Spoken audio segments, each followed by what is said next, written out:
නුගේගොඩ රැලියට මිනිස්සු නෑ. Bus set එකක් දාලා කැමතියට නැගලා එන්න. ඒත් මිනිස්සු නෑ. මෙන්න සම්පූර්ණ විස්තරය.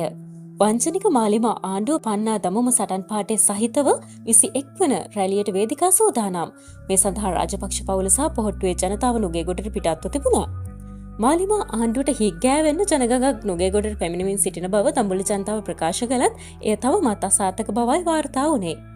නුගේගොඩ රැලියට රනිල් වික්‍රමසිංහටද පැමිණීමට නොහැකි බව ප්‍රකාශ කර තිබුණා.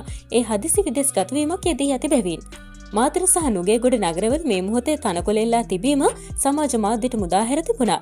ඒ එසේ සිදු කොට ඇත්තේ 21. එනම් අද රැලියට පිටත් වන ජනතාවට ආහාරය සඳහා බවයි ජනතාව ප්‍රකාශ කළේ.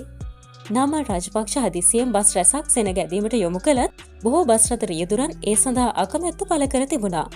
මහනුවරින් දඹුල්ලෙන් පිටත් වූ බස් රථද ආසන ප්‍රමාණයට සෙනග නංවා ගැනීමටද බොහෝ ප්‍රශ්නයක් දැරූ බවයි වාර්තා වුණේ. මෙසේ දැනට පැමිණි බස් රථ රියදුරන් බොහෝ දෙනා ප්‍රකාශ කළේ මේ ගමන 6 එකක් ආකාරයට පැමිණි ගමනක් බවයි.